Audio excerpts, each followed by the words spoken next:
Friends, அனைவருக்கும் வணக்கம். இன்றைக்கு என்ன வீடியோ பார்க்க போகிறோம் என்றால், சிம்பிளாக செய்யக்கூடிய ஃப்ரூட் சலாட். சம்மருக்கு எல்லாரும் விரும்பி சாப்பிடுவார்கள். அந்த ரெசிபி தான் உங்களோட பகிர்ந்து கொள்ள போகின்றேன். இந்த பழங்களை வச்சு நான் 2 விதமாக சலாட் செய்ய போகிறேன். செய்யும் போது காண்பிக்கிறேன். நான் என்னட்ட வீட்டில் உள்ள பழங்களை எடுத்து வச்சிருக்கிறேன். அரைவாசி மாம்பழம், 2 ஆரஞ்சு, மற்றது முலாம்பழம், தேன் முலாம்பழம், மற்றது பியர்ஸ், மற்றது கிவி, மற்றது 2 வாழைப்பழம், மற்றது திராட்சை, 2 கலர் திராட்சை எடுத்து வச்சுக்கிறேன். நீங்கள் என்ன பழம் பண்ணாலும் சேர்த்துக்கொள்ளலாம். மாதுளம்பழம், ஸ்ட்ராபெரி பழம் அதெல்லாம் இல்லாதபடியே நான் இருக்கிற பழத்தை வச்சு சிம்பிளாக செய்ய போகிறோம் ஃப்ரூட் சலாட். வாங்க அந்த வீடியோக்குள்ளே போகலாம்.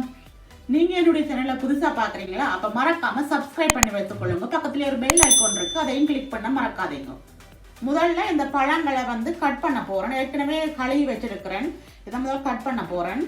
நீங்கள் உங்கள் அளவுக்கு ஏற்ப நீங்கள் எடுத்துக்கொள்ளுங்க. பழங்கள் இதில் அளவுகள் இல்லை. விரும்பின பழங்கள் எவ்வளவும் சேர்க்கலாம். நான் இதில் அளவுகள் எல்லாம் சொல்ல இல்லை. நீங்கள் பழங்களை முதலே வெட்டி வைக்க போகிறீங்கன்னா அதுக்குள்ள ஆரஞ்சு ஜூஸ் சேர்த்து விட்டு மிக்ஸ் பண்ணி வைங்க. அப்போ பழங்கள் கறக்காமல் இருக்கும். அந்த டிப்ஸும் சொல்லுறேன். நான் உடனே செய்கிறபடியே ஆரஞ்சு ஜூஸ் சேர்க்க இல்லை.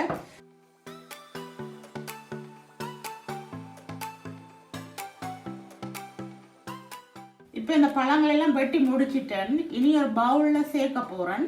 அதை காண்பிக்கிறேன்.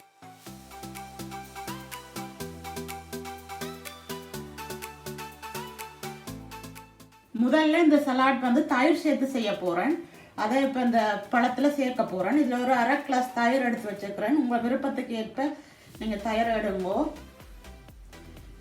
ஸ்வீட்டுக்கு நான் டின்பால் எடுத்துருக்கிறேன். நீங்கள் சுகர் எதனால சேர்க்கலாம். நான் இன்றைக்கி டின்பால் சேர்க்க போகிறேன். அதில் ஒரு 3 ஸ்பூன் அளவு சேர்க்குறேன். அடுத்தது க்ரீம் மில்க். இதை அடிச்சும் சேர்க்கலாம். சாணப்பால் என்று சொல்வார்கள். இங்கே க்ரீமாக இருக்கும்.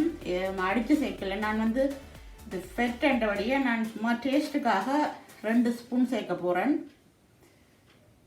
இப்போ எல்லாத்தையும் சேர்த்து மிக்ஸ் பண்ணுவோம்.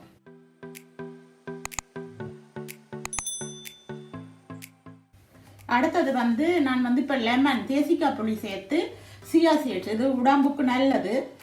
டயட்டில் இருக்கிறவர்கள் எல்லாம் இதை சேர்த்து சாப்பிட்டா வெயிட் லாஸுக்கு நல்லம்னு சொல்வார்கள். எந்த சீட் சேர்த்து செய்ய போகிறேன் அதை இப்போது பார்க்கலாம். இப்போ நான் 2 ஸ்பூன் தேசிக்காய் புளி பிழிஞ்சு வச்சுக்கிறேன். அதை இந்த பவுலில் சேர்க்குறேன் பழங்களோட. அதே மாதிரி சியா சீட்ஸ் இது 2 ஸ்பூன் சேர்க்குறேன்.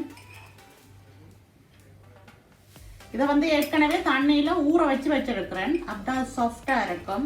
அதோட ஸ்வீட்டுக்கு தேன் சேர்க்க போகிறேன். உங்களுக்கு என்ன ஸ்வீட் இருக்குமோ அதை சேர்க்கலாம். ஒரு 2 ஸ்பூன் சேர்த்துருக்கிறேன். இப்போ எல்லாத்தையும் சேர்த்து மிக்ஸ் பண்ண போகிறேன். இப்போ நான் 2 விதமான சலாட்டும் செய்து முடிச்சிட்டேன். நீங்களும் இந்த சுவையான சலாட்டை செய்து பாருங்கள். எப்படி வந்தது என்று கமெண்ட் பண்ண மறக்காதீர்கள். இன்னொரு வீடியோவில் சந்திக்கும் வரை, அதுவரைக்கும் நன்றி, வணக்கம்.